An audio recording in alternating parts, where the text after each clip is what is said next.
Welcome to the show, Lucian. Hi, Dad. Thanks for having me. Yeah, it's been a while since you've been on this podcast. Yeah, a while. And how are you doing today? I'm doing pretty good. We're having a 4-day weekend, which is nice. Yeah. And we just were out doing some driving lessons. Yeah, I got my permit like a week ago. So just getting in the car and practicing parking and yeah, it's a lot for sure. It's fun though. Yeah. Yeah, it's great. You're doing great.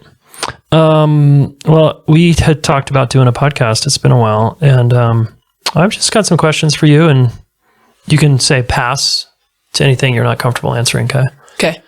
Okay, just remind the listener, you're how old and where do you live and what school do you go to? Okay. My name is Lucian Gaddis.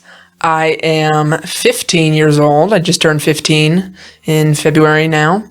I go to Boulder High School in Boulder, Colorado. And something interesting about me is I know how to ride the unicycle. Yes, you do. You can even ride the giraffe. What's the giraffe? I don't know if it's I think it's called a giraffe. It's basically like a 5-foot unicycle.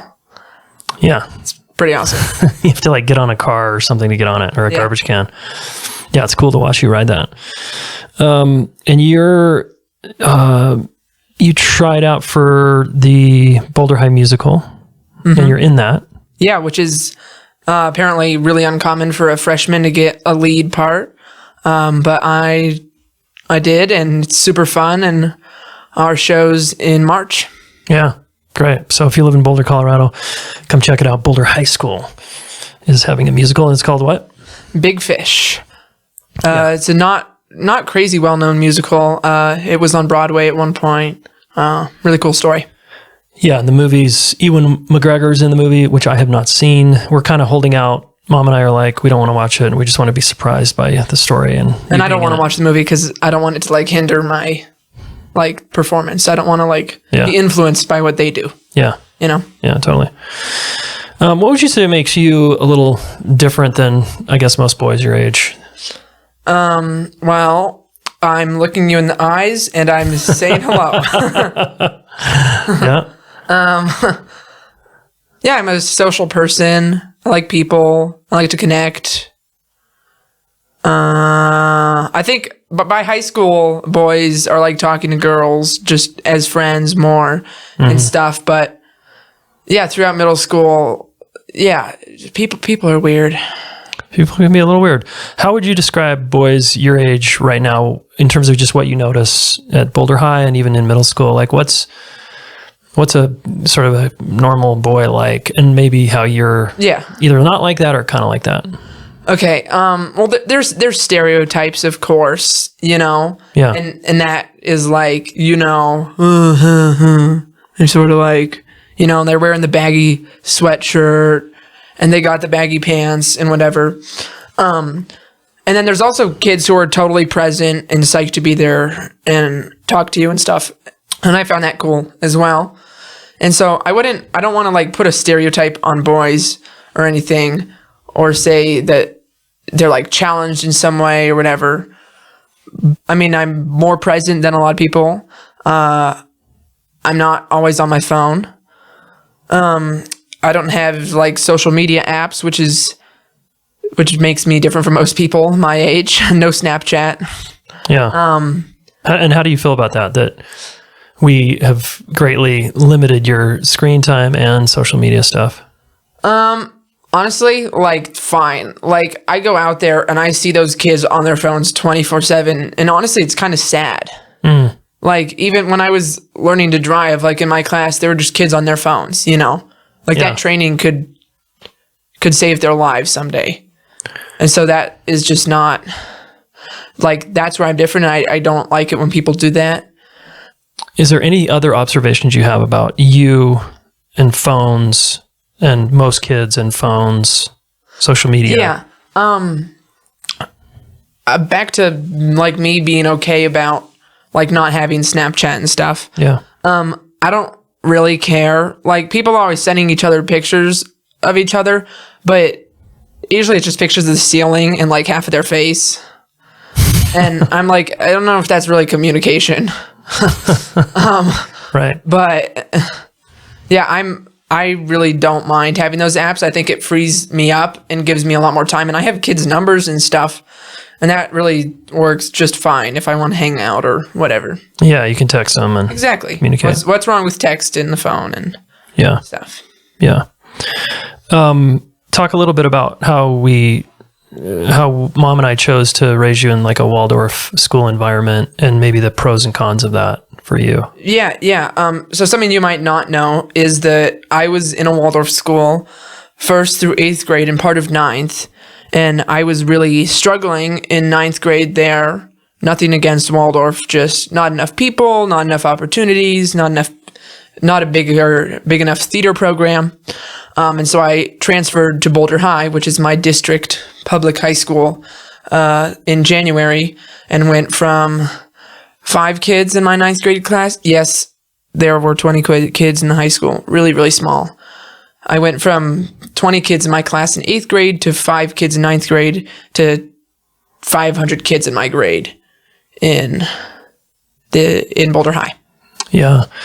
And what were some of the pros and cons about like a Waldorf school for you? The pros were like, I got to be a kid. A lot of kids, their parents just give them iPads and they just screen away the day. Mm-hmm. And that's something no matter if you're Waldorf or if you like are at a Waldorf school or not, I don't think kids should be getting phones till at least halfway through middle school. Just so that they can be kids and like just play and be outside. Right. That's part of what I liked about the Waldorf method is kids are outside and they were playing most of the day. Mm-hmm. And that is really important to kids' development and whatnot. And then also, con was just smaller. Mm-hmm. Some people like that, some people don't. And then up all the way up to high school, the con was the size. The con was the amount of opportunities. The con was the stuff we didn't get to do. So my Waldorf high school experience isn't a great judge of the Waldorf high school experience. Sure. So I couldn't really tell you much there because I was not having it. Yeah. And there aren't, just to be clear to the listener, there aren't many Waldorf high schools in the country. No, I think there's very few.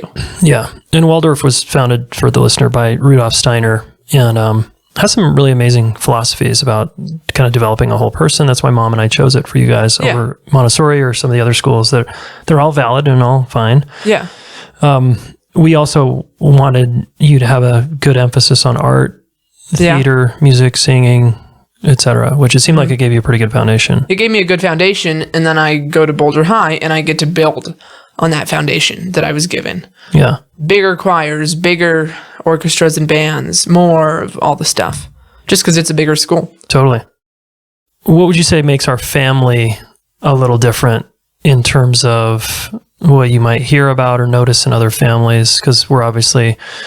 we kind of joke around that we're like therapists and we run the relationship school. And so there's pros and cons to that, right? Well, one pro is I could probably take AP like psychology in high school and pass with an A, even though there's no freshmen in that class. Yeah.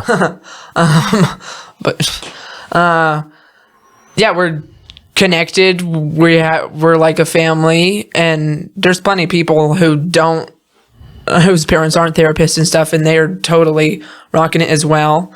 But for our family, it's cool to just see how relational we are. And one last thing, going back to the high school, my friends from Waldorf who are also at Boulder High, just that foundation did give them a really good start. Like, they're not doing drugs, they're not struggling, they're all good kids. They look you in the eyes. Like, So Waldorf definitely is a good foundation. Yeah. And they can connect with adults. It seems like most of them, right? For sure. Not all, but most. Okay. And then back to how we raise you in a kind of a relational context, right? I'm sure what are maybe some of I think to our listener, maybe there's some obvious benefits to that. like we're connected and we talk about and process our feelings. We, that matters to us. What are any downsides that you might experience? Like sometimes I just like want 5 minutes in the car to just sit there and just like transition from school. And you're like, how was your day? Tell me about it. What was the people, because you guys are interested in people and the dynamics and like what's going on in that school, and obviously you don't know, but I'm like, I was there the whole day and then I have to retell the whole thing. You don't have to retell the whole thing. I don't have to, that's but what it feels like. That's what it can feel like. Yeah. Because Mom and I are eager we haven't seen our kids for whatever, 7 or 8 hours. And it's like, dude, what happened? Tell us all the details. And I'm sure other parents can agree with that, but us kids are like, dude, leave me alone. Oh my gosh. Yeah. Yeah. Any other challenges, downsides of being a kind of relational focused family? Well, I would say one downside of just not being on like tech as much, or not until I was older, is sometimes I don't get like all the jokes, or I don't know all the like people, or like the drama with Mr. Beast or whatever, whatever the heck it is. Some pop culture references. Some I don't get all the pop culture references all the time. Yeah. And then what does that feel like when you're like totally not getting it? Everyone's talking about it. I can feel left out, like right. People like, you don't know who so-and-so is, like. Yeah, and you're like, no. Well, and kids, there's a habit of like, you don't know what, Yeah, why do kids do that? Dude, I couldn't tell you. I mean, I've done it. We've all done it. It's sort of like, what do you think's going on there? It's sort of like I get to feel important or superior, and I think that's it. You're like less than because you're not on the in. You feel good about knowing more than someone else. Mm-hmm. Because as a kid, you're a kid, and there's so many people older than you and smarter than you. Right. And so knowing something that someone else doesn't probably feels pretty good. Yeah. Imagine a career that draws on your passion for personal growth and relationships, that harnesses your ability to support, challenge, and connect with others, that helps you develop as a person while you help others at the same time. What if you could earn a living while making an impact on thousands of people's lives, and even on the future of society and how we treat each other? It'd be pretty cool, right? Well, that job does exist. It's the job of a relationship coach, and I believe that the relationship coaches in the world are going to play a crucial role in the future of our culture, not only in the US, but abroad. 1 in 2 marriages still ends in divorce. 3 out of 5 Americans are lonely. We've got a serious loneliness epidemic and a looming mental health crisis that's, I think, already here. Couples that do well live 10 years longer than couples that don't, okay? According to the Gottmans, 80% of couples are headed in the direction of divorce within their first 4 to 5 years of marriage. Yikes. Okay, relationship stress is chronic disease.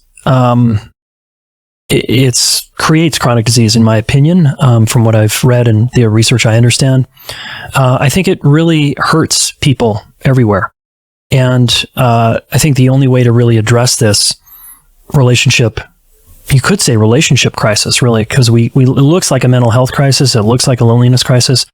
But we have to ask why. What is the root of this? Well, possibly how we raise kids. Possibly it's how we treat each other in our intimate, closest relationships. And the bottom line here is that people need help. They need your help. And our relationship coaches are slowly growing their businesses and doing well and feeling fulfilled and like they have a meaningful purpose and career where they get to work for themselves. So if you want to come be a part of this amazing training, you can apply right now. We're taking applications. That's open currently, and go to relationshipschool.com/RCT if you want to apply and get an interview. We do offer a portion of scholarships to people that enroll if money is an issue, and it's a big investment. But if you think of the return on the investment, what you get out of this training, you are going to transform as a person, as an individual, and you're going to become a better partner, better parent, etc. And you're going to learn how to effectively help people with their relationship challenges, thus leading to less loneliness, perhaps, and less mental health challenges for people out there. Okay. So come apply for our amazing training, relationshipschool.com/RCT. If you live in the United States and you want to receive text messages from me about my personal life or little daily reminders, you can do that now. It's so cool. And you just need to text the number 720-704-4852, or you can go to my.community.com/Jayson Gaddis. And that way you can sign up for text. And if you just text me podcast, I know you came from the podcast, and I will be sending you text messages. You can always stop at any time just by typing in STOP. All right. Yeah, I look forward to connecting with you on your phone, folks. What do you think some of the biggest challenges kids are facing that are your age right now? And not that you can speak for all kids, obviously, but you observe. You're a very observant I'm an observant person. Well, challenges for kids are the fact that school is not a blast for most people. Yeah. School's tough. School Meaning sucks. It's like kind of boring, and it's boring. It's like we're sitting still all day. Yeah, you're sitting in a chair for 7 hours a day. Like, what's up with that? We're supposed to be like moving. Yeah. And like, there's like, why do we need to learn this? Like, yeah, you like useless shit that you don't really want to learn. Like, so there's a lot of that. Yeah. Stereotypes about teenagers. There's a lot of good kids out there, and they sort of get the crap because someone did something wrong, Yeah. Yeah, let's pause there for a minute. Mom and I, as you know, have worked with teens for a long time. One of our entry points into psychology was working with teens, both of us separately. And it seems like teens can get a bad rap. Yeah. And even Boulder High, this school of 2,000 kids, in our little bubble, had a reputation. It wasn't bad, but it was like, oh, there's drugs and those kids are intense. And yeah, I would like to put out that there are drugs at every high school. Yeah. There's all of that crap and shit and stuff. Yeah. And it's reality. It's reality, right? Yeah. And I liked that you said there's good kids, and we've certainly noticed that. You've noticed that. And if you had to guess percentage-wise, because parents get scared, adults get scared of teens, and they get scared of how teens are on their phones all the time, or doing drugs, or pushing boundaries, or whatever they're doing. What's the reality in your opinion? Like, is it that most kids are like that, or is it like a very small percentage?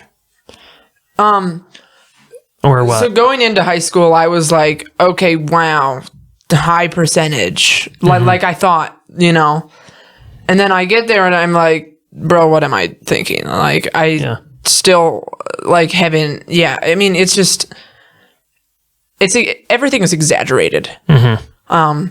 But it's, I genuinely couldn't give you a percentage. Yeah. But I know some kids who smoke. Yeah. And I know kids who don't. Like, right. There's both sides. Yeah. And I think a lot of people don't talk about and this is just my bias, this has nothing to do with what you think, but how the new addiction isn't cigarettes and drugs and alcohol, it's phones, right? And social media, and that's valid, honestly. Yeah. I don't think it's great for kids' mental health. Kids are on their phones way too much. It's just a fact. Yeah. Yeah. Okay. And back to good, quote, good kids in the world. I just want to insert my 2 cents here, which is that I see most teenagers as like good kids. Yeah, I agree with you. And the kids who are struggling that act and look like, quote, bad kids, usually it's just a symptom of what's going on at home or what's going on in their heart and mind, and they don't have the tools or support to deal with it. Yeah. And so it looks like pain in the ass behavior, or it looks like aggressive behavior, or it looks like depressive or anxious behavior, but it's just kids struggling. And often it's the root of parenting. Parents not knowing how to deal. I could go on about parents doing stuff wrong for like way too long. But the one thing I'll say is my parents' generation overparents. Yeah. And I'm not saying don't go let your kid do whatever the heck. And I'm not telling you what to do with your kid. I'm just saying there's some overparenting that happens. What does that look like to you? How does that occur to you? I mean, it's like over babying, like doing their laundry for them even, it's like your kid needs to learn responsibility and your kid needs to go out into the world knowing how to do taxes and do whatever the heck, And they need to fall down and fail too. Yeah. You can't help them all the time and you should stop helping them so they can learn from their mistakes. Right. Which is very hard for parents to watch their kids fall down. But you're right. Mm-hmm. I completely agree with you. Yeah. Any other feedback for us parents? We could. I know. I wish I had like 5 teenagers here to like talk about it and be like, so here's what they're doing wrong. But I mean, you guys are trying to have good intent and you want your kid to be successful, and every kid's different. So it depends on the kid, how you go about parenting and what you're doing and stuff. Yeah. Yeah. Their temperament. Right. How do we do in that area? How are we doing? You did pretty good. Yeah.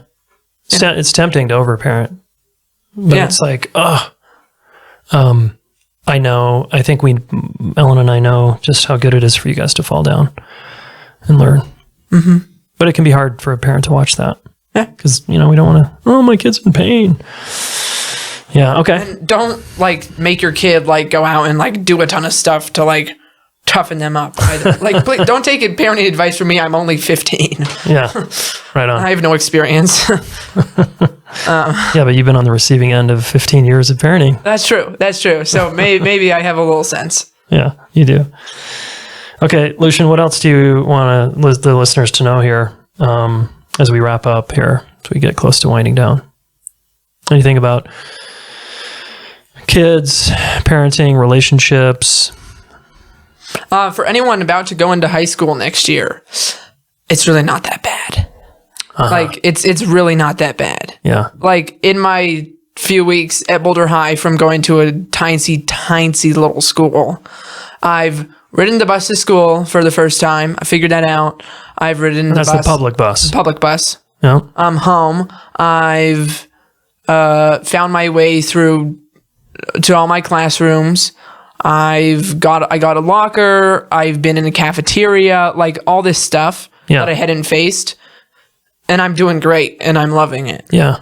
Yeah. So I'd say it's not I know you're scared and I know it's walking in there the first day, you're like, oh my God, what am I doing? I feel that. But once you get in there, you'll see it's really not as bad as you thought. Yeah.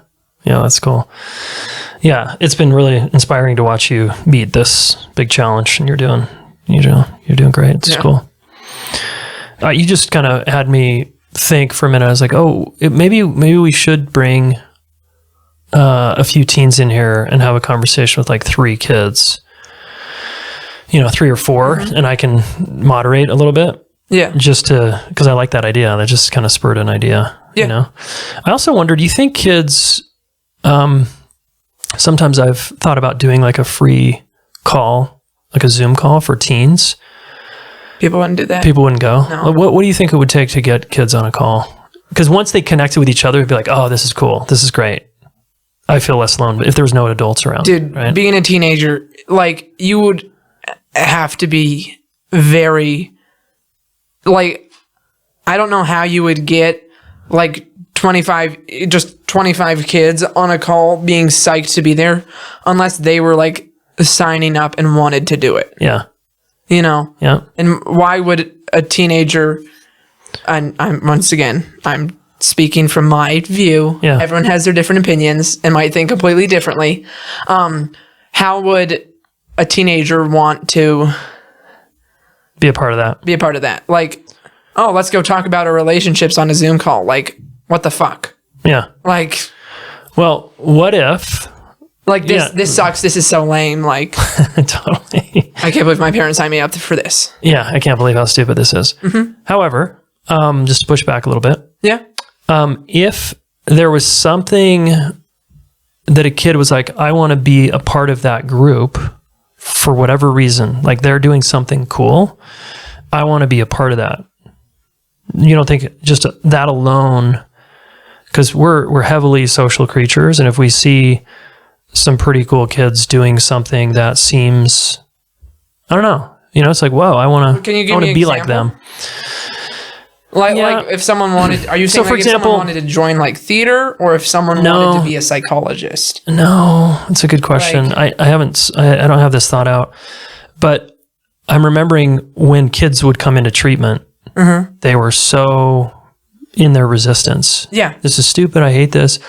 But once that, very quickly they learned, oh, this is actually cool. I feel more seen here than I do in my own friend group. I feel like this is a safe place where I can be myself. Yeah, you need to win their respect and their trust. It's that simple. Right. Like, if a good teacher like jokes around, like is chill, like the teacher who's like like do this, do that, like that's wrong. You're wrong. Yeah. Like the second that happens, there's no going back. Like the teacher, like I know from middle school, like if you make a good first impression on someone, that is going to last a while. A long time. Yeah, totally. Like the second you go in there and you're rude or do whatever it is that they don't want or don't like, you're shut down immediately. Yeah, I'm with you. I learned that the hard way a couple times many years ago. Yeah, okay. Well, maybe you and I can take this offline, but I think there's a way to create something like that, but I don't know how yet. Yeah. Anyway, we can talk about it. Okay, cool. Thanks, Lucian. Anything else? I think that's it. Okay, good to have you here. I really appreciate you being you. Yeah, I love being your dad. It's amazing. And we'll have you back at some point, okay? Awesome. All right. Thank you, guys. Ciao.